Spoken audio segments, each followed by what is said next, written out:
नमस्कृत्य नरं चैव नरोत्तमं देवीं सरस्वतीं व्यासं ततो जयमुदीरयेत्।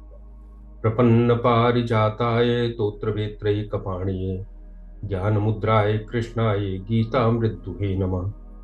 वसुदेवसुतं देवं कंसचाणूरमर्दनं देवकी परमानंदम कृष्णं वंदे जगद्गुरुं। आप सबका दैनिक जीवन में गीता का यह 50वां सत्र है। आप सबका स्वागत है। हम लोगों ने 7वां अध्याय श्रीमद् भगवत गीता का प्रारंभ किया था और शुरू के 4 श्लोक हुए थे। एक बार मैं आपको फिर एक चीज का रिपीटेशन है, लेकिन मैं बताना चाहता हूं ताकि गीता के जो पूरा स्ट्रक्चर है वो चीज हमेशा स्पष्ट रहे। पहले जो 6 अध्याय थे उनको कर्मयोग का अध्याय माना जाता है, और जो उपनिषदों का महावाक्य है तत्त्वम असि, उसमें त्वम शब्द का विस्तार है। पहले 6 अध्यायों में उसमें हमारा स्वरूप बताया गया है कि हम आत्मा हैं, हम सच्चिदानंद परमेश्वर के अंश हैं। हमारे कर्म के बारे में बताया गया, कर्म का विज्ञान बताया गया, संन्यास बताया गया, कर्म संन्यास की बात हुई, ध्यान योग की बात हुई। तो ये सारी बातें वो थीं जो संसार में हम रह के जो काम करते हैं उनकी एक आधारशिला तैयार की गई, संसार की वास्तविकता की एक आधारशिला तैयार की है। और 7वें से 12वें अध्याय तक भक्ति योग के अध्याय है। देखिए, वेदांत केवल शुष्क नहीं है। कई बार लोग सोचते हैं कि अद्वैत वेदांती शुष्क होते हैं और भक्ति मार्गी बहुत प्रेमपूर्ण हृदय वाले होते हैं। निश्चित रूप से भक्ति हृदय का भाव है और ज्ञान मस्तिष्क का है, लेकिन गीता में सबका समन्वय किया गया है। इसलिए कर्म बताने के बाद भगवान ने अब त्वम बताने के बाद तत्, उस ईश्वर का वर्णन शुरू किया है। इस प्रकृति, इस संसार के जगत के रहस्यों का वर्णन शुरू किया है कि जिनका सबका आधार एक परमात्मा है। ये भक्ति योग, उसके प्रति हम समर्पित हों, भगवान के प्रेम को, भगवान के महिमा को समझें और उसे अपने जीवन में क्रियान्वित करें। और इसके बाद जो 13वें अध्याय से 18वें अध्याय तक जाएगा वो ज्ञान योग का रहेगा। 80 का विस्तार होगा, तत्त्वम 80 का विस्तार होगा, ज्ञान योग का विस्तार होगा। तो जब 7वां अध्याय शुरू हुआ था तो दूसरे श्लोक में भगवान ने एक बड़ी महत्वपूर्ण बात कही थी। ज्ञानम तेहम सविज्ञानम इदम बक्ष्याम अशेषतः यज्ञात्वा नेह भूयो नज ज्ञातव्यम अवशिष्यते। भगवान ने कहा था मैं तुमको ऐसा ज्ञान विज्ञान के सहित बताऊंगा जिसको जानकर कुछ और जानना शेष नहीं रहेगा। कितना बड़ा चैलेंज है। भगवान ने जो बताया है कि मैं जो बता रहा हूं इसके अलावा इस जगत में कुछ भी ऐसा नहीं होगा जो जानने योग्य हो, उसको मैं समग्रता से बता रहा हूं। ये 7वां अध्याय हमें बार बार अध्ययन करना है, मनन करना है, चिंतन करना है, और ये जो समग्रता है ईश्वर की, इसको हमें अपने अंदर बिठाना है। ये प्रवेश करेगी जानकारी से, आपको पहले जानकारी होगी, बार बार उसका एक्सपेरिमेंट करते जाएंगे अपने दैनिक जीवन में, तो वो आपकी जानकारी दृढ़ होती जाएगी और अंदर आपका भाव बन जाएगा कि हाँ, चारों तरफ परमेश्वर है, परमात्मा है। तो जब भगवान ने कहा था मैं समग्रता में बताऊंगा, तो जो 4था श्लोक था उसमें भगवान ने इस बात को शुरू कर दिया था। और 4थे श्लोक में अपरा प्रकृति का वर्णन किया था, जिस पर हम लोगों ने पिछले बार चर्चा की थी। देखिए, पूरा जगत जो है, जो संसार है, वह हमें दिखता है। हम उसे अपने पंच ज्ञानेंद्रियों से महसूस करते हैं, देखते हैं, गंध लेते हैं, स्पर्श करते हैं, शब्द सुनते हैं और जीभ से उसका रस लेते हैं, और पूरे संसार को इसी तरह से हम जानते हैं। और जितना विज्ञान है वो यहीं, जहां तक हमारी इंद्रियां समझ रही हैं संसार को, वहीं तक सीमित है। उसी पर प्रयोग करते हैं, उसी पर विस्तार करते हैं, उसी पर नई नई खोजें होती हैं, तकनीकी बनती है। जरूरी है क्योंकि संसार के लिए वह भी आवश्यक है। पर भगवान कहते हैं कि यह जो है पूरी वास्तविकता का केवल एक पक्ष है। दूसरा पक्ष और है, जो है चेतना, जो है परा। और जब तक हम इस इंद्रियों से जानने वाले संसार को और इंद्रिय से अतीत, इंद्रिय से परे, जो इंद्रिय से नहीं जाना जा सकता, उस संसार को नहीं मिलाएंगे तब तक हम समग्रता में संसार को नहीं समझ पाएंगे। जितना पाश्चात्य का दर्शन है वह पूरी तरह से उसको बोलते हैं तर्क बुद्धि युक्त दर्शन। वो हर चीज में तर्क है, बुद्धि है, और उसके बाद एक निष्कर्ष है। सो जहां तक विज्ञान की सीमाएं हैं, जहां तक हम अपनी 5 इंद्रियों से देखने वाले जगत को देखते हैं, वहां तक तर्क और बुद्धि से उसका निष्कर्ष निकालते हैं, आगे बढ़ते हैं। पर एक जो चेतना का अनुभव है, जो इस जगत की दूसरी वास्तविकता है, वह केवल तर्क और बुद्धि से नहीं बल्कि वो अनुभव से आती है, और उसी अनुभव को भगवान ने यहां विज्ञान कहा है। सो थोड़ा सा एक चीज बताऊं कि जो पाश्चात्य दर्शन है, जो जो जो धर्म है, खासतौर से जो तीनों सेमेटिक धर्म है, ईसाई, मुस्लिम और यहूदी, इन तीनों के पीछे इनका जो वैसा दर्शन नहीं है जैसा सनातन के पीछे दर्शन है। क्योंकि इनका पूरा दर्शन दर्शन तो है ही नहीं, रिचुअल्स हैं, प्रक्रियाएं हैं, वो भी परमात्मा को मानते हैं, उनका अलग तरीका है, लेकिन वह उनकी जो पूरी सोच है वो इस पंच महाभूत से बनी हुई प्रकृति तक ही सीमित है। इसलिए जब कुछ अच्छा काम होता है तो स्वर्ग मिलता है, वहां पे खाने पीने की, भोग विलास की वस्तुएं मिलती हैं, क्योंकि इस पंच महाभूत से बाहर तक वो सोची नहीं गई। इसीलिए एक समस्या और होती है कि उनका दर्शन जो भी सोकॉल्ड है, जो भी है सोकॉल्ड नहीं, वो दर्शन वो भी है प्रकृति का, उनका धर्म और उनका विज्ञान तीनों एक ही धरातल पर खड़े हुए हैं। इसीलिए जैसे ही विज्ञान की प्रगति होती है, उनके धर्म में बताए हुए रिचुअल्स गलत हो जाते हैं और वहां धर्म और विज्ञान का युद्ध शुरू हो जाता है। तो जब वैज्ञानिक ने कहा कि सूर्य पृथ्वी के चारों तरफ नहीं घूमता, पृथ्वी सूर्य के चारों तरफ घूमती है, तो क्रिश्चियनिटी ने उसको कभी स्वीकार नहीं किया, क्योंकि बाइबल में तो ऐसा लिखा है। दोनों एक ही धरातल पर काम कर रहे हैं। लेकिन जो सनातन दर्शन है, उसने जब ये समझा कि ये पूरा संसार, पूरी सृष्टि एक समग्रता में समझने की कोशिश की, तब पता चला कि ये केवल इंद्रिय से जो दिख रहा है ये इतना पर्याप्त नहीं है। इसके अलावा एक इंद्रियतीत जगत है, इंद्रिय से अतीत है, जो हम नहीं समझ सकते, वो चेतना है। और उनको इंद्रियों से नहीं समझ सकते लेकिन अनुभव से समझ सकते हैं। इसलिए हमारे देश में सनातन का दर्शन 4-5 हजार साल पूर्व ही इस तर्क बुद्धि से अनुभव की ओर मुड़ गया। इसीलिए भारत में जो भी वैज्ञानिक खोजें हुई, उनका धर्म से कभी विरोध नहीं हुआ। धर्म जो स्पिरिचुअलिटी थी, उसने उसको हमेशा स्वीकार किया, क्योंकि दोनों का आधार अलग हो गया। विज्ञान का आधार केवल इंद्रिय तक सीमित रहा और अनुभव का आधार, स्पिरिचुअलिटी का आधार हमारे अनुभव में चला गया। सो भगवान यहाँ उसी चीज को हमें बता रहे हैं, हमें इसको अंदर अपने मन में धारण करना है।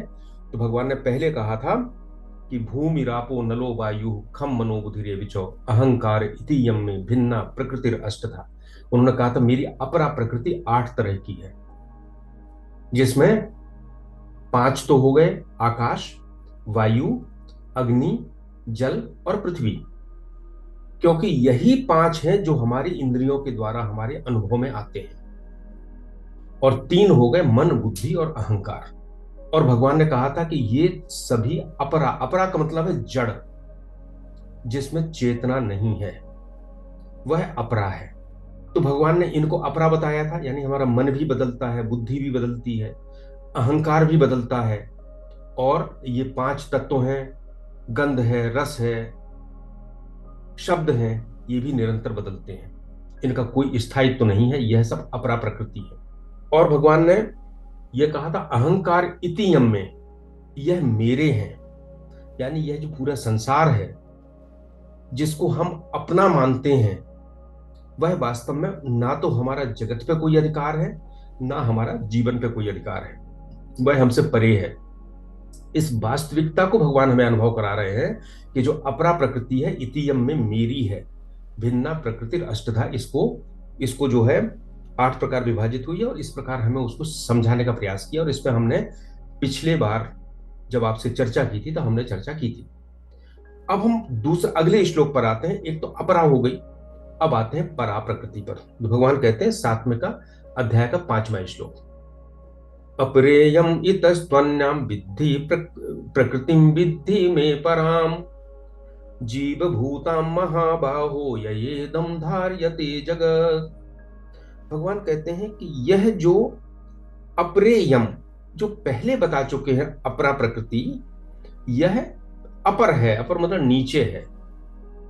अपर का मतलब क्या होता है? हम लोग जब सर्विस करते थे तो एडिशनल कलेक्टर होते थे तो कहते थे अपर कलेक्टर है, मतलब वो कलेक्टर से नीचे है, पूरा कलेक्टर नहीं बना अभी, वो एडिशनल है।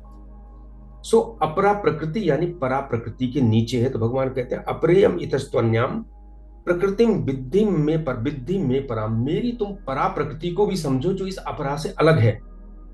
जीव भूताम महाबाहो, हे महाबाहो, हे अर्जुन, ये प्राणियों का जीवन है, और ययेदम धार्यते जगत, इसी के कारण ये जगत अस्तित्व में है।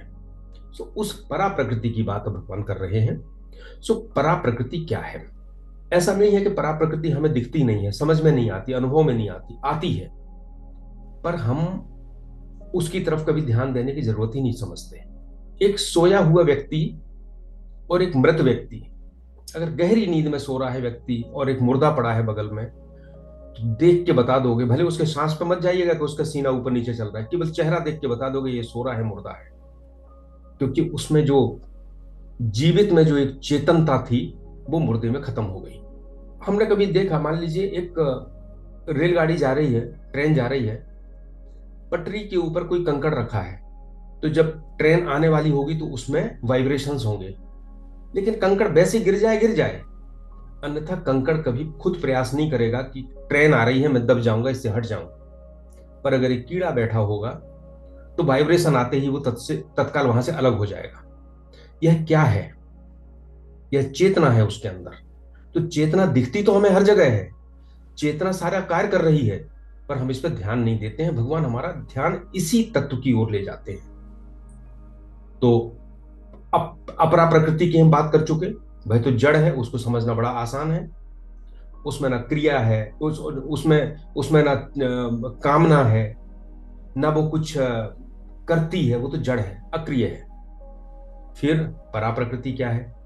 उस कीड़े में, उस जीव में जो चेतनता है वह भगवान का अंश है। आत्मा उसको हम कहते हैं, आत्म तत्व है उसके अंदर जो उसको प्रकाश दे रहा है और सबको, उसका जो अपरा प्रकृति से बना हुआ शरीर है उसको चला रहा है। और जैसे ही वो भगवान का अंश निकल जाता है वैसे ही हम कहते हैं मर गया, अब इसमें कुछ नहीं बचा। तो जो चेतन है वह परमात्मा का अंश है, लेकिन वह परा प्रकृति नहीं है। क्योंकि अगर चेतन परा प्रकृति होता, परमात्मा का अंश, तब तो सीधा सीधा फिर दो ही भाग हो जाते, एक प्रकृति, एक अपरा प्रकृति और एक परमात्मा। नहीं, भगवान ने कहा इसके बीच में भी एक परा प्रकृति। और परा प्रकृति क्या है इसको समझने का प्रयास करें।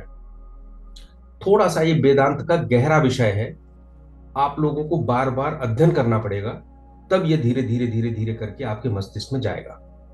तो हमने देखा कि मेरा शरीर पंच महाभूत का बना है और मेरे शरीर में एक ईश्वर का अंश चेतना के रूप में है। जो चेतना मेरे अंदर है वह क्या है? परमात्मा की तरफ है, परमात्मा के पास में है, और अपरा प्रकृति हमारा शरीर बना है। अब क्या होता है कि अपरा प्रकृति में हमने 5 चीजें तो पंच तत्व कहे और एक 3 कहे, मन बुद्धि और अहंकार। तो जो अहंकार है इसको कहते हैं धातु रूप अहंकार। धातु रूप समझ लीजिए, धातु होती है संस्कृत में जिससे शब्द बनते हैं। जैसे विद धातु है तो विद धातु से वेद बनेगा, विद्वान बनेगा, ऐसे बहुत से शब्द बनेंगे। सो उसका मूल होता है जिसको कहते हैं धातु। सो जो ये अष्टधा प्रकृति है इसमें अहंकार वाली चीज है। और पिछले बार हमने कहा था कि ये स्थूल से, 8 स्थूल से सूक्ष्म होते जाते हैं। सबसे स्थूल पृथ्वी है, उसके बारे में काफी हमने चर्चा की थी, उसके गुणों के बारे में। उससे सूक्ष्म जल है, जल से सूक्ष्म अग्नि है, अग्नि से सूक्ष्म वायु है, वायु से सूक्ष्म आकाश है, और आकाश से सूक्ष्म मन है, मन से सूक्ष्म बुद्धि है और बुद्धि से सूक्ष्म जो है वो अहंकार है। सो जो हमारा ये शरीर है पंचकोश का, इसमें अहंकार सबसे अंत में है, उसके बाद ही चेतन तत्व है, आत्मा है। सो जो चेतन तत्व है वो इस अपरा प्रकृति के अहंकार से संबंध करता है। इसको हम बोलते हैं चित और जड़ की ग्रंथि, चित जड़ ग्रंथि वेदांत में। होता यह है कि वो चेतन उससे संपर्क करके अपने आप को अहंकार मान लेता है, मैं हूं, और यहीं से संसार शुरू हो जाता है। सो चेतन, आत्मा और अपरा प्रकृति का धातु रूप अहंकार, इन दोनों की जो ग्रंथि है, जिसको मैं कहता हूं मैं हूं, ये मेरा है, यहां से सारा संसार शुरू हो जाता है। तो चेतना परमात्मा है, आत्मा परमात्मा है, पंच महाभूत मन बुद्धि और अहंकार 8 तरह की प्रकृति है, अपरा प्रकृति है। इस अपरा प्रकृति का जो सबसे सूक्ष्म है वो धातु रूप अहंकार चेतन से मिलकर मैं हूं। सो मैं हूं जो है ये परा प्रकृति है, ये जीव है। सो जीव बीच में है, ग्रंथि है, गांठ है, एक तरफ आत्मा है और एक तरफ पूरी अपरा प्रकृति है। इसको बताना, इसको समझने के लिए बहुत गहन आपको चिंतन करना पड़ेगा। चिंतन करने के बाद लगेगा हाँ वास्तव में ऐसा। अपने आप को देखिए। और अपरा और परा दोनों ही प्रकृतियां भगवान का अंश हैं। अन्य धर्मों में यह माना जाता है कि शैतान अलग है और देवता अलग है, और शैतान को भगवान का अंश नहीं माना जाता। गीता कहती है कि जो कुछ है परमात्मा है, चाहे वो जड़ हो, चाहे चेतन हो, चाहे सत हो, चाहे असत हो, परमात्मा से बाहर कुछ भी नहीं है। आप कहेंगे कैसे हो सकता है? देखिए, हमारे शरीर में नाखून है और बाल हैं, दोनों जड़ हैं। हम काट देते हैं, हमें कोई फर्क नहीं पड़ता, लेकिन शरीर के अंश है, शरीर ने ही पैदा किया है। बाल को नोचोगे तो कष्ट होगा, नाखून को उखाड़ोगे तो कष्ट होगा, पर काटने में कष्ट नहीं होता, क्योंकि वह शरीर की एक प्रकृति है जो जड़ के रूप में बाहर आई है। इसी तरह इस परमात्मा की प्रकृति परा है और अपरा है, एक जड़ है, एक चेतन है। सो जो मैं हूं यह परा प्रकृति है, इसी को हम जीव कहते हैं। और चेतन ने जो अहंकार के साथ अपनी गांठ लगाई है, उस गांठ को खोलना ही पूरा वेदांत कहता है, तरीके बताता है। और जैसे ही वो गांठ खुलती है तो चेतन समझ जाता है कि मैं जड़ का हिस्सा नहीं हूं, तो चेतन परमात्मा के स्वरूप को प्राप्त कर लेता है। तुलसीदास जी ने 4 चौपाइयों में बड़ी अच्छी बात कही है। इसको, क्योंकि मैं हमेशा कहता हूं कि रामचरितमानस जितना ये वेदांत है, गीता है, इसका बहुत सरल भाषा में लोगों को बताया गया है। अंतर केवल इतना है कि गीता में सीधा तत्व कह दिया गया, आप तत्व ग्रहण करते हैं, कठिन लगता है। रामचरितमानस में कथा के माध्यम से कहा गया, लेकिन एक परेशानी ये होती है कि कथा में हम कथा में ही उलझ जाते हैं, तत्व में नहीं जा पाते। जो कथा के अंदर से तत्व देखें। तुलसीदास जी कहते हैं, सुनहु तात यह अकत कहानी, समुझत बनई न जाई बखानी। ये तो इतना कठिन है कि ना तो समझते बनता है ना बखानते बनता है। क्योंकि ईश्वर की जब परमात्मा की बात करते हैं तो वो मन बुद्धि और अहंकार से परे है, और हमें बताने का तरीका, मेरे पास यही 5 इंद्रिय हैं। तो कोई भी जब 5 इंद्रिय से ऐसी चीज बताना चाहता है जो इंद्रियों से परे है, तो वो कठिन हो जाती है, अनुभव की बात हो जाती है। सुनहु तात यह अकथ कहानी, समुझत बनई न जाई बखानी। ईश्वर अंश जीव अविनाशी, चेतन अमल सहज सुख राशि। ये जो ईश्वर का अंश है, अविनाशी है, हमारे शरीर में है, यही चेतन है, अमल है, सहज है और सुख देने वाला है। सो माया बस भयो गुसाई, बंध्यो कीर मरकट की नाई। अब जो बात की थी कि चेतन बंध गया किससे? अहंकार से। तो कैसे बंध गया? जैसे तोता और बंदर बंध जाता है, तोता पिंजरे में चला जाता है, बंदर को मदारी बांध लेता है। सो माया बस भयो गुसाई, वह जो चेतन है उसने अपरा को अपना समझा, अहंकार को अपना समझा, और उसी प्रकार बंध गया जैसा कि तोता और बंदर बंधता है। फिर भगवान वो कहते हैं, जड़ चेतन ही ग्रंथि पर गई, जड़ और चेतन के बीच में गांठ लग गई। जदपि मृषा छूटत कठिनाई, यद्यपि यह मृषा है, गलत है, मिथ्या है, लेकिन इसको छूटना बहुत कठिनाई है। सो हमने जो अभी बात की थी, चेतन और अहंकार के गांठ, उससे हमारा अहंकार, लेकिन जब ये गांठ खुल जाएगी तब भी धातु रूप अहंकार तो बचा रहेगा, क्योंकि वो तो अपरा प्रकृति का भाग है। हमें हमारा जो संबंध है, हमारा जो बंधन है, वो यह अहंकार है जो चेतन और अहंकार के बीच लगा है, जिसको चित्त जड़ ग्रंथि कहते हैं। इसको और समझने का थोड़ा सा प्रयास करें। इंद्रियों से जो देखा सुना जाता है, हमने रूप देखा, गंध लिया, है ना, स्पर्श देखा, कोमल है, फूल बहुत अच्छा है, बड़ा कोमल है, बहुत अच्छी गंध आ रही है, बहुत सुंदर है, ये जो कुछ देखा जा रहा है वो सारा अपरा है। लेकिन जो देखता है, सुनता है, सूंघता है, स्पर्श करता है और रस लेता है, वो पूरा परा है, वो चेतन है। सो हमें समग्रता में इस पूरी इस पूरी प्रकृति को समझने का प्रयास करना है। तो परा क्या है? परा और अपरा दोनों परमात्मा की ही प्रकृति हैं, लेकिन परा वो है जिससे सारे भूत प्राणी प्रकट होते हैं। अपरा हमारा शरीर बना के रख भी देती संसार में, लेकिन अगर उसमें चेतना प्रविष्ट ना होती तो वो मनुष्य नहीं बन पाता। तो मनुष्य कैसे बना? क्योंकि चेतना प्रविष्ट हो गई तो उसने उस शरीर को मनुष्य बना दिया। चेतना प्रविष्ट हो गई तो अपरा प्रकृति के बनाए हुए शरीर को कीड़ा बना दिया, हाथी बना दिया, शेर बना दिया, वृक्ष बना दिया, पौधा बना दिया, सब कुछ बना दिया। उस चेतना के बिना कुछ भी नहीं है। इसलिए यह परा प्रकृति परमात्मा की एक ऐसी शक्ति है जो अनंत है, काल रहित है। समय, इसमें टाइम का कोई बंधन नहीं है, स्पेस का बंधन नहीं है। लेकिन ये कहां प्रकट होती है? ये अपरा के माध्यम से प्रकट होती है, संसार में प्रकट होती है, काल के बीच में प्रकट होती है, स्पेस के बीच में प्रकट होती है। सो अप्रेयम इतस्त्वन्याम प्रकृतिम विद्धि में पराम जीव भूताम महाबाहो। जीव महाबाहो, भगवान ने फिर उनको उनका बल ध्यान कराया है। ये ऐसा नहीं है कि बुद्धि से सबल, शरीर से सबल व्यक्ति के बिना कोई कमजोर, आलसी, निकम्मा इसको समझ सके, ऐसा विषय नहीं है। महाबाहु, तुम तो महाबाहु हो, तुम समझ सकते हो, तुम्हारे अंदर इतनी, तो उनका एक आत्मविश्वास जगाया है। हमें भी अपना आत्मविश्वास जगाना है। जितनी बातें हुई हैं अगर समझ में नहीं आती हैं तो गीता की शरण लें। हमने कई सारे ग्रंथों के बारे में पहले बात की थी, उन छोटे छोटे प्रकरण ग्रंथों की शरण लें और इस चीज को अपने मन में बिठाएं, और इसके बाद अपने चारों तरफ के संसार को देखना शुरू करें कि क्या यही ईश्वर नहीं है। तब हम इसमें आगे प्रगति करेंगे।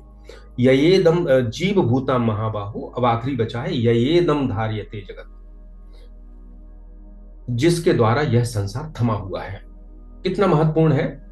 गीता में कहा है, नवद्वारे पुरे देही ना कुर्बन न कार्यन। आगे शायद श्लोक आ चुका है, आएगा आगे। यह, इस शरीर में 9 छिद्र हैं।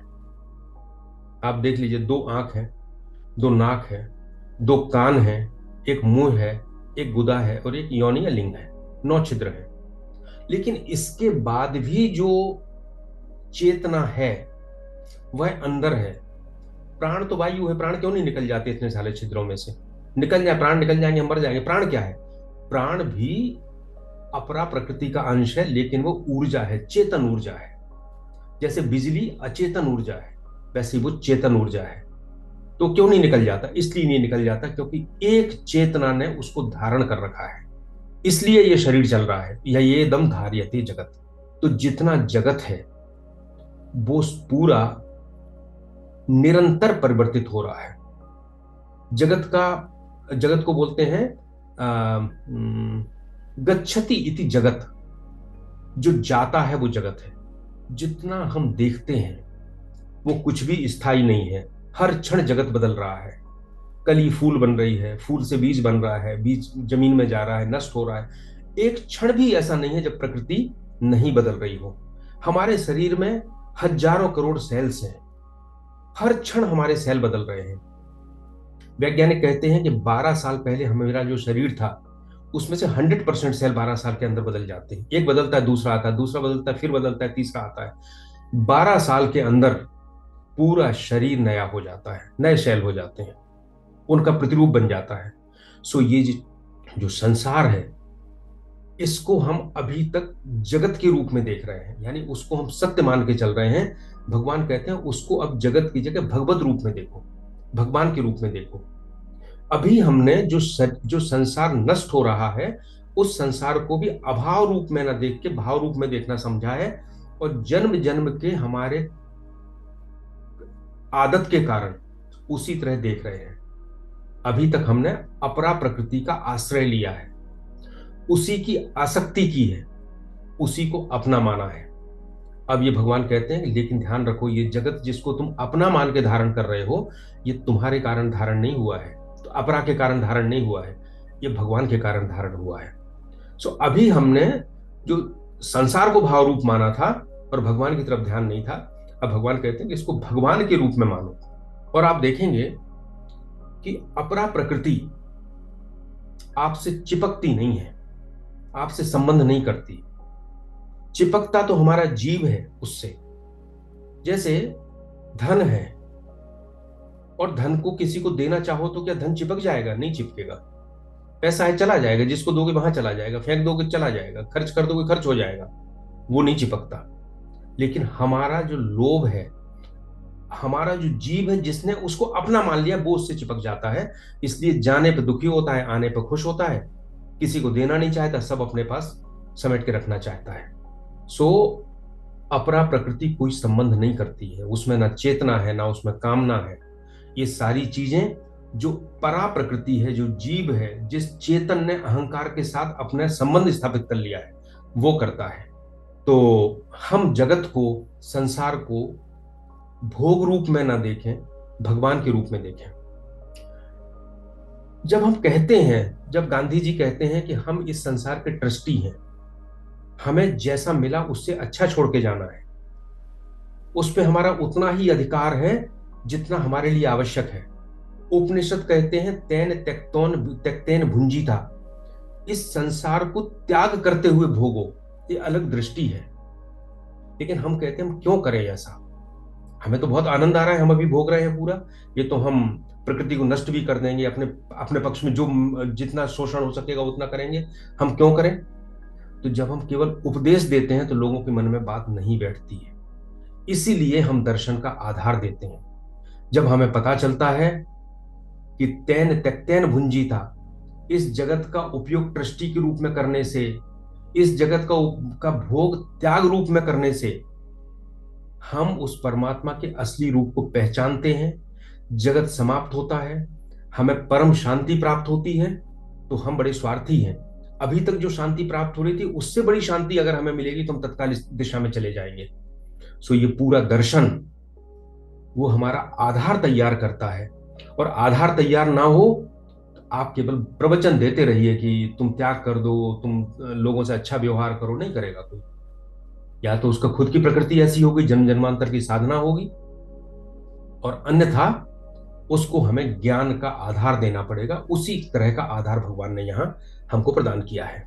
तो जगत को देखने की दो दृष्टियां हो गई, एक इंद्रिय की दृष्टि से जगत को देखना, कार्य रूप में देखना, ये जो कार्य चल रहा है पूरा उसके रूप में देखना, और दूसरा कारण रूप में देखना, उस परमात्मा की तरफ से, उसकी दृष्टि से देखना जो सबका कारण है। स्वामी अनुभवानंद जी महाराज की बहुत अच्छी पुस्तकें आती हैं और बड़े अच्छे महात्मा हैं, अभी भी भोपाल आते हैं वो, हर साल में 1 या 2 बार। और वो जो है बहुत सरल शब्दों में बताते हैं। मैंने उनका मैं पुस्तक देख रहा था, उसमें बड़ा प्यारा उदाहरण मिला। उन्होंने कहा कि जो ये परा और अपरा है, इसको ऐसे समझें, और परमात्मा और ईश्वर। देखिए, परमात्मा और ईश्वर भी अलग है। सो इसको कैसे समझाया उन्होंने, बड़ा अच्छा उन्होंने उदाहरण दिया। उन्होंने कहा एक क्रिकेट का मैच चल रहा है। सो एक टीम है जो बैटिंग कर रही है, एक टीम है जो फील्डिंग कर रही है, एक अंपायर है, और एक उसका मैदान है जिसके ऊपर ये सब खेल चल रहा है। सो वो कहते हैं कि जो फील्डिंग कर रही है, बॉलिंग कर रही है, बॉल फेंक रही है, वो अपरा प्रकृति है, ऐसा मानो। सुख दुख, हानि लाभ, जय पराजय, 6 तरह की बॉल फेंक रही है वो एक ओवर में। 60 मत्सर, 6 तरह के जो काम, क्रोध, मद, लोभ, मोह और मत्सर, ये 6 तरह की गेंद फेंक रही है। और परा प्रकृति क्या कर रही है? वो कोशिश कर रही है कि मेरे मेरे विकेट न उड़ जाए। यानी हमें अंदर से जितना संसार के झटके आ रहे हैं उनसे अपने आप को अलग रखना है, परा उसके लिए लगी हुई है। लेकिन हो यह गया है कि परा ने अपरा को अपना मान लिया, तो उसने गेंद फेंकी और परा दूर हट गई, भाई तो हमारी ही गेंद है, हम क्यों इसको करें। सो वो कहते हैं कि परा प्रकृति यानी जो बैटिंग कर रही है, अपरा प्रकृति जो फील्डिंग कर रही है। अब अंपायर। दोनों को यह अधिकार नहीं है, ना जीव को और ना जगत को, कि वो निर्णय कर सके कि क्या सही है क्या गलत है। ये तो ईश्वर निर्णय करता है। तो अंपायर कहते हैं वो ईश्वर है जो निर्णय कर रहा है, बता रहा है कि क्या गलत है क्या सही है, किसी को आउट दे रहा है किसी को नहीं दे रहा है, निर्णय कर रहा है। फिर वो कहते हैं ये तो ठीक है, लेकिन जो मैदान है पूरा जिसके ऊपर खेल खेला जा रहा है, अगर ये मैदान ना होता तो ना अंपायर खड़ा हो पाता, ना दर्शक आ पाते, ना दोनों टीमें आ पाती। ये आधार जो है ये परमात्मा है। सो जीव जगत और ईश्वर तीनों का खेल चल रहा है। परमात्मा के आधार पर सब कुछ परमात्मा है। अब ईश्वर और परमात्मा में क्या अंतर हो गया, ये सामान्य रूप से लोग नहीं समझते हैं, समझने का प्रयास करना चाहिए। परमात्मा वो है जिसके पास कोई भी उपाधि नहीं है, जो शुद्ध ब्रह्म है। वह कुछ भी नहीं है, वह शुद्ध चेतना है, उसका वर्णन नहीं हो सकता। लेकिन वेदांत में उपाधि शब्द बहुत महत्वपूर्ण है। जैसे मैं एक व्यक्ति हूं, पर विवाह हो गया तो पति हो गया, पत्नी के लिए पति हो गया, पुत्र के लिए पिता हो गया, कार्यालय जाता हूं तो मैं अधिकारी हो गया। तो ये मेरी उपाधियां हुई। इसी तरह परमात्मा जब अपनी माया शक्ति से इस जगत की सृष्टि करता है तो ईश्वर हो जाता है, उसकी उपाधि ईश्वर हो जाती है। सो परमात्मा वो आधार है जिस पर यह सारी सृष्टि चल रही है, सारा संसार चल रहा है, सारा खेल चल रहा है। तो मेरे जो आध्यात्मिक मार्गदर्शक हैं डॉक्टर सुरेश चंद्र शर्मा जी, वो कहते हैं कि ये सारा संसार एक खेल है जिसमें खेल, खिलाड़ी, अंपायर, मैदान सब कुछ परमात्मा है। इस चीज को समझने के लिए भगवान ने हमको इस तरह के श्लोक बताए हैं। एक जब हम इसको देखते हैं अपनी तरफ से तो हमें संसार दिखता है, जब परमात्मा की तरफ से देखते हैं तो केवल परमात्मा दिखता है। हम अब करना क्या है, हम किसी भी योग का अनुष्ठान करें, चाहे वो कर्मयोग हो, ज्ञान योग हो, भक्ति योग हो, उसका उद्देश्य ही ये जो गांठ लगी हुई है चेतन और जड़ के बीच में, उसको खोलना है। अपरा प्रकृति भी कम महत्वपूर्ण नहीं है। अगर अपरा नहीं होती तो चेतन अभिव्यक्त नहीं होता। अगर शरीर का ढांचा मां के पेट में ना बने तो चेतना जाएगी काय में? उसको तो ढांचा चाहिए, अपरा प्रकृति का बना हुआ शरीर चाहिए। और अगर चेतना निकल गई तो वो शरीर भी किसी काम का नहीं है।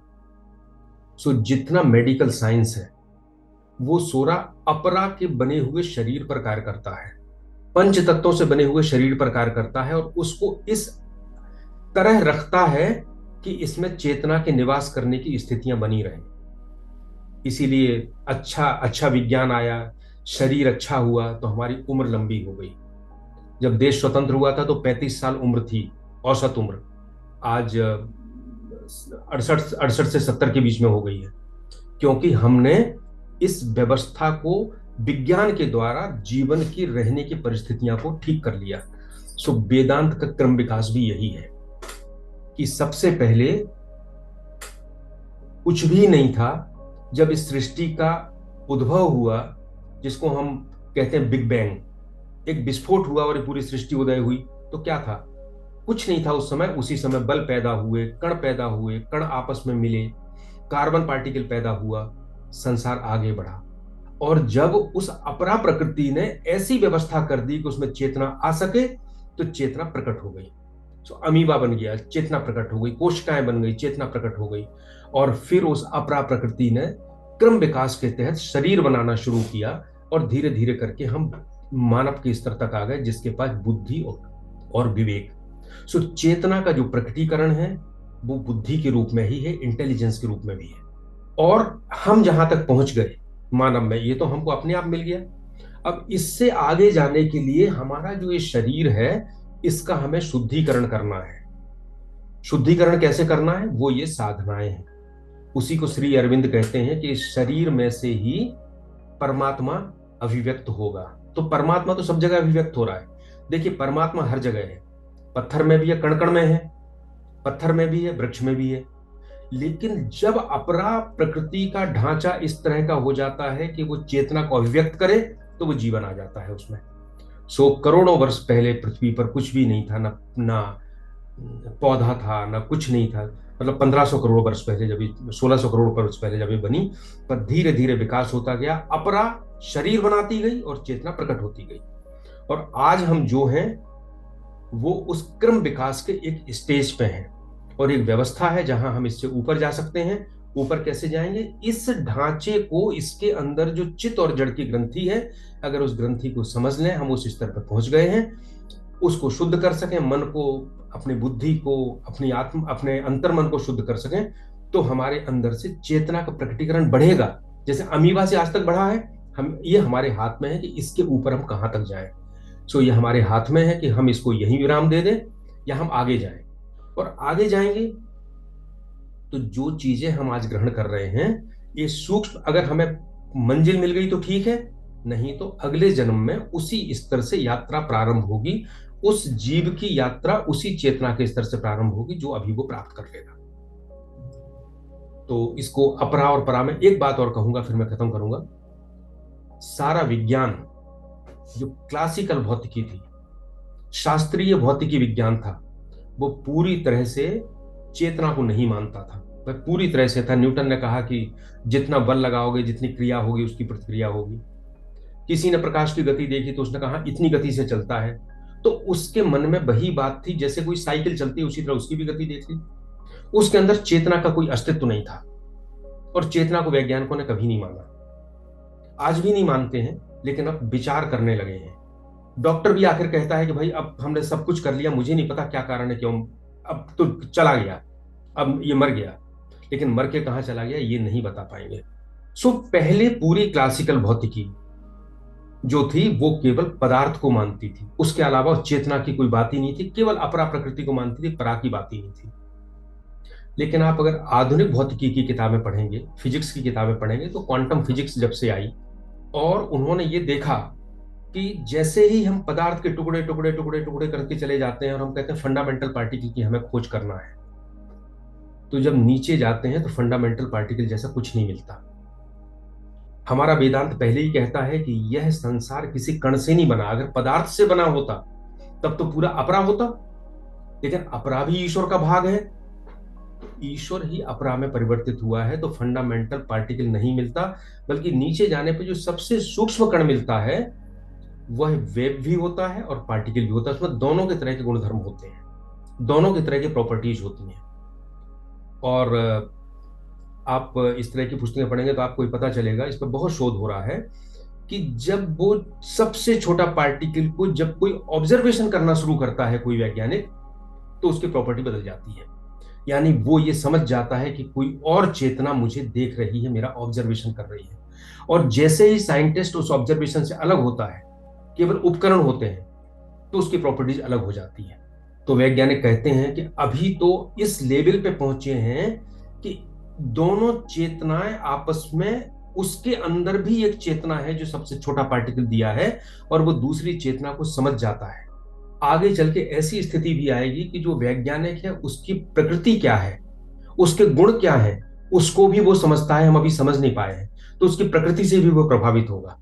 तो वैज्ञानिक कहते हैं कि जिस दिन हम ये समझ जाएंगे कि एक पार्टिकल ना केवल ऑब्जर्वर से प्रभावित हो रहा है, बल्कि उस ऑब्जर्वर के नेचर से भी प्रभावित हो रहा है, उस दिन पूरी फिजिक्स स्पिरिचुअलिटी बन जाएगी, आध्यात्म में प्रवेश कर जाएगी। इन चीजों को, अपरा और परा को पृथक पृथक समझना है, विज्ञान से समझना है। और हमारा पूरा वेदांत, पूरी स्पिरिचुअलिटी कहीं भी वेदांत की, विज्ञान की विरोधी नहीं है। आप देखिए अभी विज्ञान जो हो रहा है वह उसी दिशा में जा रहा है।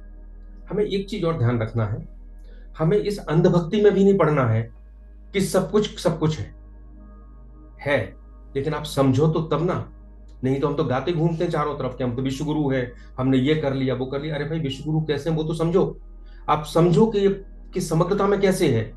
जब आप समझोगे तब आपको पता चलेगा कि हमारा ज्ञान विज्ञान कहाँ है और हम इसको कैसे अपने उद्धार में उपयोग कर सकते हैं। छठवां, एतद् योनीनि भूतानि सर्वाणि तुपधारय अहम कृत्स्नस्य जगतः प्रभवः प्रलयस्तथा। अब दो श्लोकों में तो भगवान ने कह दिया अपरा और परा बता दिया, और पहले कह दिया था मैं समग्र हूं।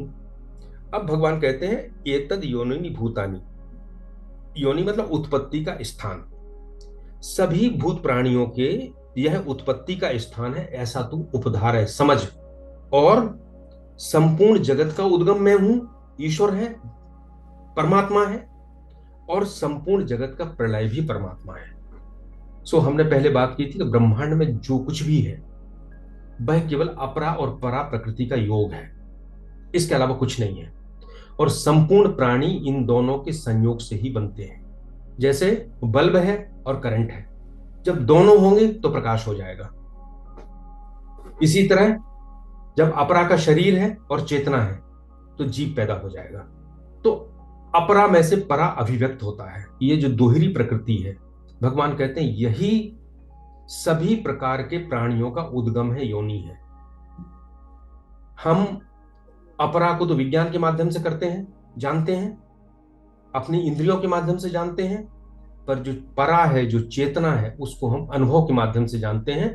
तर्क से शुरू करते हैं और अनुभव तक उसको ले जाते हैं। और इस बीच में हमें बार बार विचार करना पड़ता है, समझना पड़ता है। एतद योनिनि भूतानि सर्वाणि तुपधारय। कोई भी ऐसा नहीं है प्राणी जो इससे अलग हो। उपधारय, उपधारय मतलब धारण करो, मानो। मानो कि सृष्टि का कारण परमात्मा है, पहले मानो, तब फिर वो तुम्हारे अंदर जाएगा। उपधारय।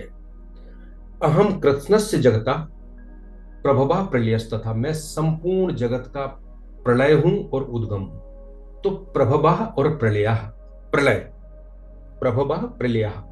सामान्य रूप से हम प्रलय का मतलब समझते हैं कि सब कुछ खत्म हो गया, पानी पानी हो गया, अंधकार हो गया, ऐसा ऐसा सामान्य रूप से लोग समझते हैं, प्रलय हो गया।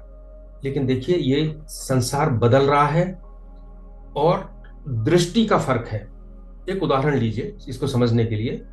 मिट्टी लेके कुम्हार बैठा, वेदांत का उदाहरण है, और कुम्हार ने मिट्टी से घड़ा बनाया, कोई सकोरा बनाया, मिट्टी से चूल्हा भी बनता है, मिट्टी से क्या क्या नहीं बनता, मिट्टी से कोई भी पात्र बन सकता है तरह तरह का।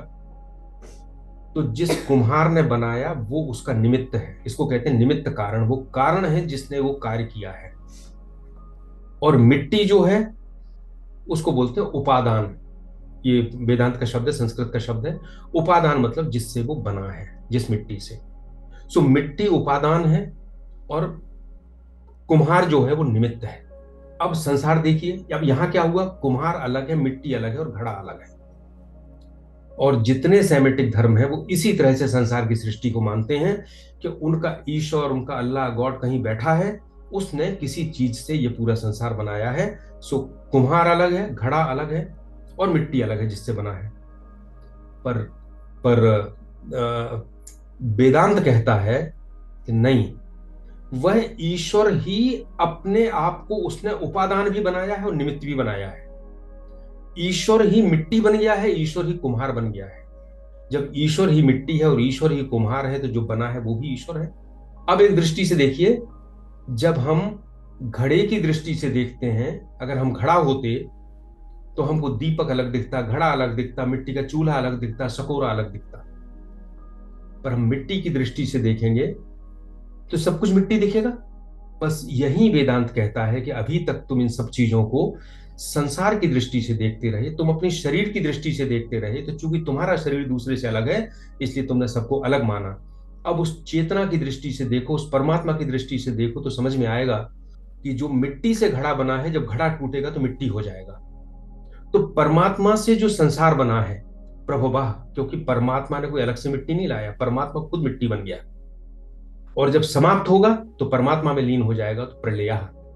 सो उस परमात्मा को, प्रभाव और प्रलय को केवल साधारण तरीके से ना सोचकर इस तरह से सोचकर देखें तो समझ में आएगा कि सारा संसार जो है वह परमात्मा की अभिव्यक्ति है और परमात्मा में ही लीन होता है।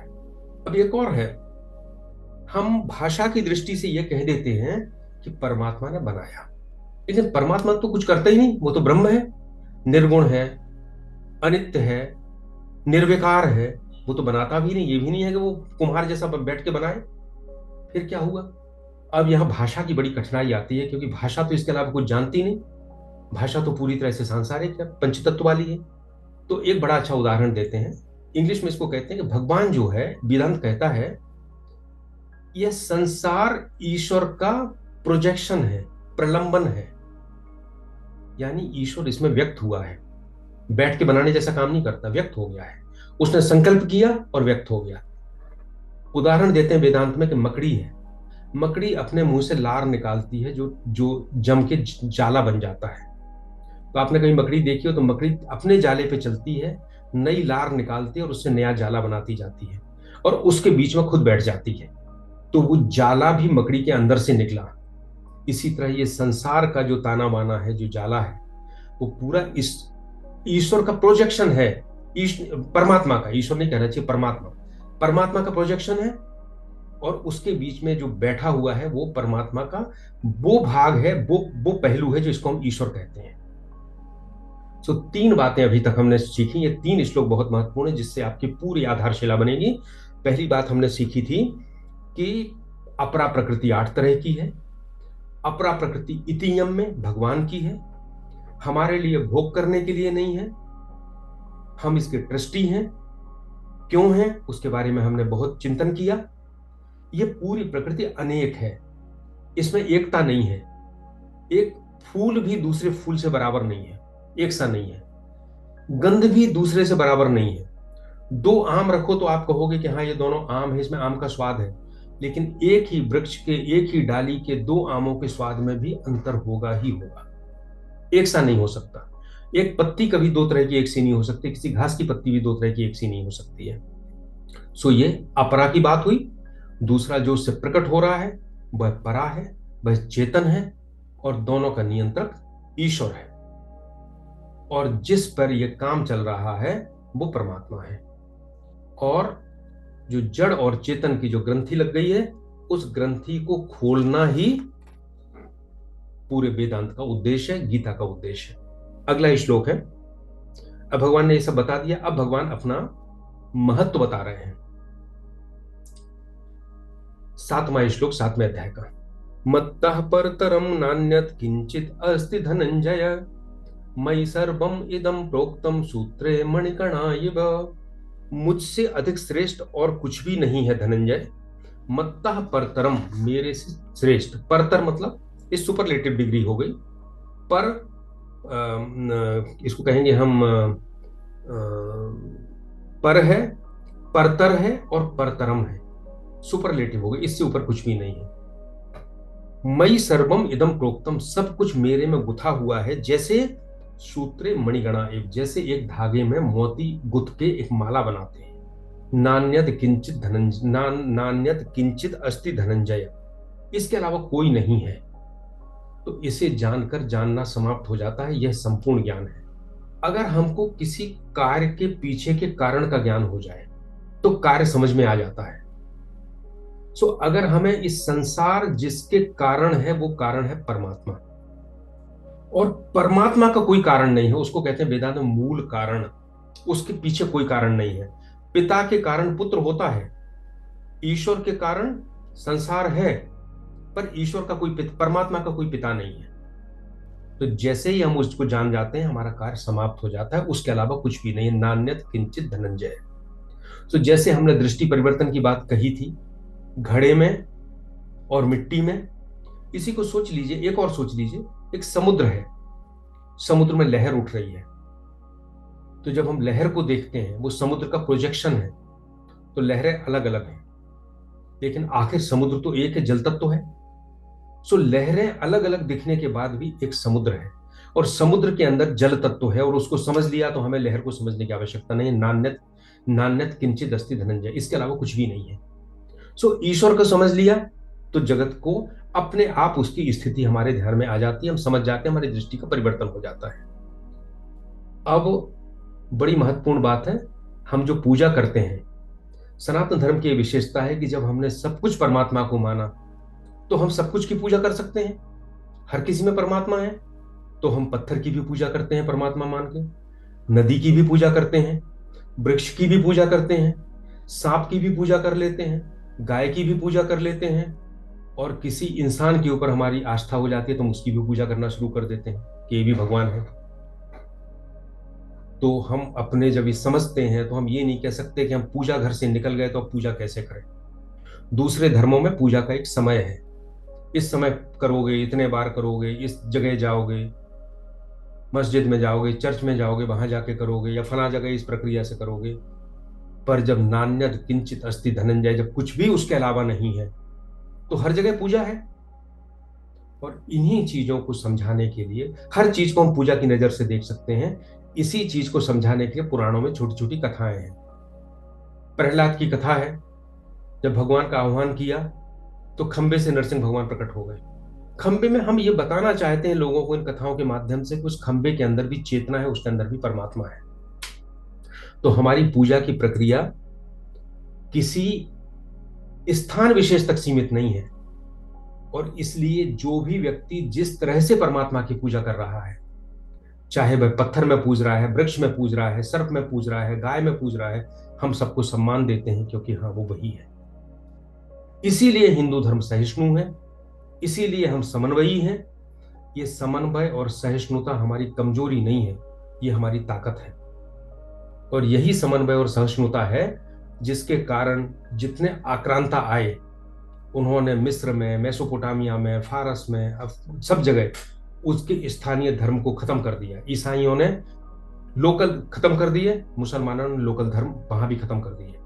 अपना धर्म ही रहा उनका, जो भी था विश्वास का धर्म, क्योंकि तलवार के जोर पे आया था। लेकिन जब वही धर्म भारत में आए तो 1000 में 8 करोड़ जनसंख्या थी, हो सकता है मानने वाले 5-6 करोड़ रहे हों, वो आज बढ़ के 110 करोड़ हो गए हिंदू।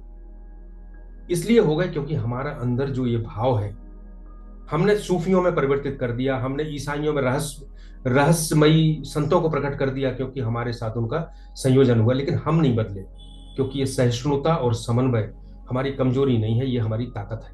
आखिरी है इसमें लाइन, मई सर्वम इदम प्रोक्तम सूत्रे मणिगणा एव। एक धागा है, उसमें बहुत से मोती हैं। तो भगवान कहते हैं अगर धागा नहीं होगा तो माला नहीं होगी, माला का अस्तित्व ही धागे के कारण है। सो ये जो मोती है, ये अपरा प्रकृति है, अलग अलग तरह के प्राणी हैं, अलग अलग तरह के वृक्ष हैं, अलग अलग तरह के जीव हैं। लेकिन इनको अगर कोई एक सूत्र में जोड़ता है तो वो है ईश्वर की चेतना। अगर ये चेतना नहीं होगी तो माला का अस्तित्व नहीं होगा। अब इसका एक और विवेचन करते हैं जो ग्रंथकार लोग हैं, वो कहते हैं जैसे सूत का धागा है, उसमें गांठ लगाते जाते, गांठ लगाते जाए, गांठ लगाते जाए तो मणियां बन जाएंगी। लेकिन वो मणि या जो मोती है वो भी धागे से बना है, धागा भी सूत से बना है, धागा भी सूत से बना है। इसी तरह यह संसार भी परमात्मा से बना है और चेतना भी परमात्मा का अंश है। तो जगत, जीव और नियंत्रण करता, तीनों ईश्वर, तीनों उस परमात्मा के अंश हैं जो इसका मूल आधार है। और जैसा मैंने पहले कहा था, उस परमात्मा ने जब नाम और रूप धारण कर लिया, उपाधि धारण कर ली, तो वो जगत हो गया। और जब उसी परमात्मा के अंश ने इन पंच कोशों से संबंध स्थापित कर लिया अपरा प्रकृति से, कि मैं हूं, मैं अहंकार हूं, मैं शरीर हूं, मैं मन हूं, तो वो जीव बन गया। और उसी ने जब माया का सहारा ले लिया और ये सब बनाना शुरू कर दिया तो ईश्वर बन गया। और अगर उसने किसी का भी सहारा नहीं लिया, निरुपाधिक है, बिना उपाधि के, तो ब्रह्म हो गया। अब एक बात आती है कि ब्रह्म को ऐसा क्या पड़ा था कि वो इतना सारा प्रपंच रचता, इतनी सारी माया बनाता, ये सब खेल करता। इसका उत्तर किसी के पास नहीं, इसका उत्तर वेदांत के पास भी नहीं है। जो है, जैसा अनुभव है वो बताते हैं, और इसको फिर कहते हैं कि यह परमात्मा की लीला है। सो यहां जाके सारे धर्म ग्रंथ मौन हो जाते हैं। अंतर इतना है कि जो कुछ ऐसे मत और संप्रदाय हैं जो बहुत नीचे के स्तर पे ही खत्म हो गए, केवल शारीरिक स्तर पे ही जाके खत्म हो गए, सांसारिक स्तर पे ही खत्म हो गए, लेकिन वेदांत उस अंतिम छोर तक पहुंच गया। उसके बाद उसने छोड़ दिया, अब आपके ऊपर है, आप जाके इसका अनुभव करो। जब गीता समाप्त होगी, गीता होगी आगे, तो आगे विशते तदनंतरम, इसके बाद वह उस ईश्वर में निवास करता है। उसका कोई वर्गीक, कोई विवरण कहीं नहीं है। वहां जाके सारी चीजें मौन हो जाती हैं। बस इस प्रक्रिया में हमें जाना है, इस चीज को हमें विचार करना है। आज समय तो पूरा हो गया हमारा। तो इसके बाद जो श्लोक आएंगे, यहां तक भगवान ने परा अपरा सब कुछ वही है, सबसे श्रेष्ठ है। माला में जैसे सूत्र होता है, मणि होती है, उस तरह से सारा संसार गुथा हुआ है। यहां तक इसका बेसिक चीजें समझा दी। अब आगे के जो श्लोक आएंगे उसमें भगवान बताएंगे, अपना महत्व बताएंगे और हमें देखने की दृष्टि देंगे कि हमें परमात्मा को केवल पूजा घर में नहीं देखना है, हमें उसको जल के रस में देखना है, स्वाद में देखना है, सूर्य की प्रभा में देखना है, हमें बुद्धिमानों की बुद्धि में देखना है, तपस्वियों के तप में देखना है। यानी कुछ भी ऐसा नहीं है जो ईश्वर की अभिव्यक्ति ना हो।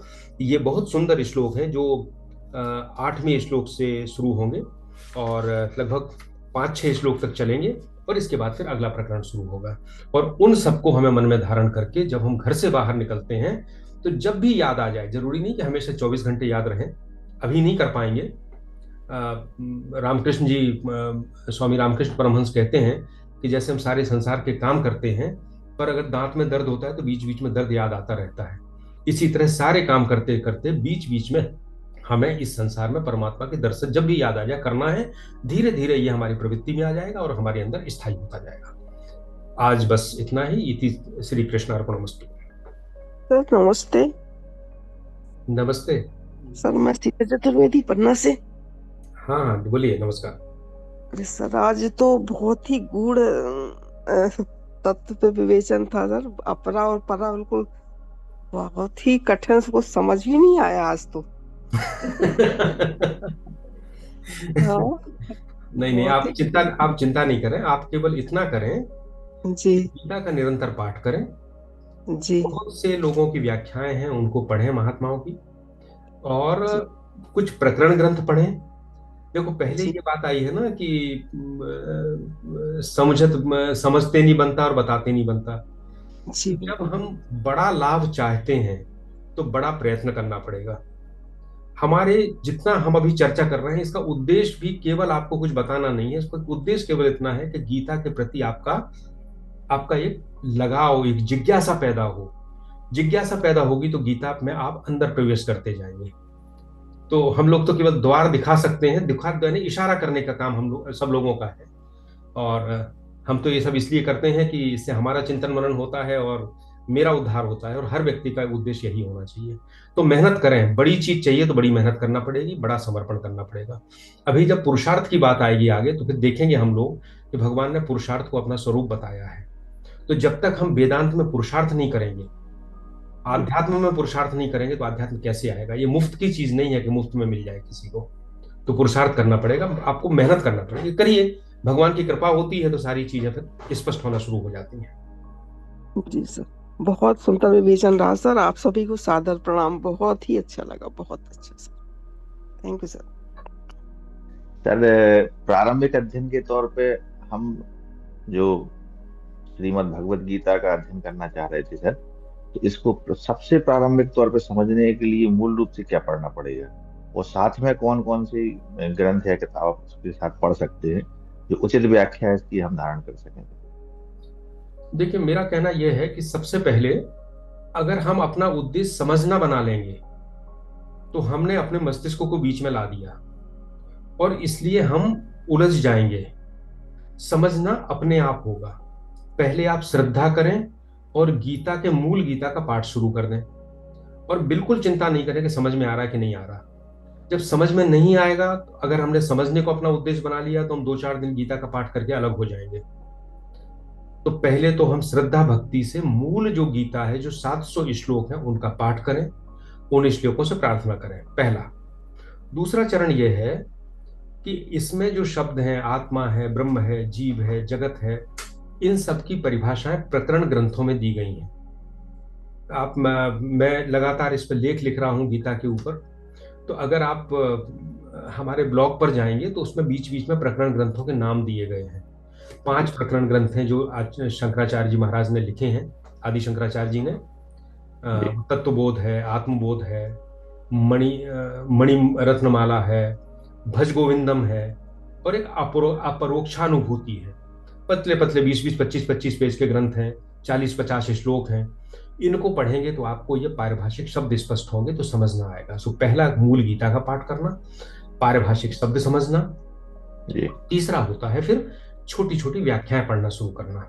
सो किसी भी महात्मा की व्याख्या ले लें, लेकिन प्रमाणिक हो। प्रमाणिक व्याख्याओं में लेंगे तो शंकराचार्य जी की व्याख्या है वेदांत, अद्वैत वेदांत की, रामानुजाचार्य की है, मध्वाचार्य की है, तिलक की है, बाल गंगाधर तिलक की है, अठवाले जी महाराज की है। ऐसे बहुत सी गीताएं आपको मिलेंगी। जिनको आप जी किसी को भी शुरू कर सकते हैं, लेकिन बहुत ज्यादा अभी पहले उसमें ना उलझे, अर्थ समझें, प्रकरण ग्रंथ देखें और गीता का पाठ करें, और जी विश्वास रखें कि जब भगवान की कृपा होगी तो गीता उतरना शुरू हो जाएगी आप में। जी। बहुत बहुत धन्यवाद सर।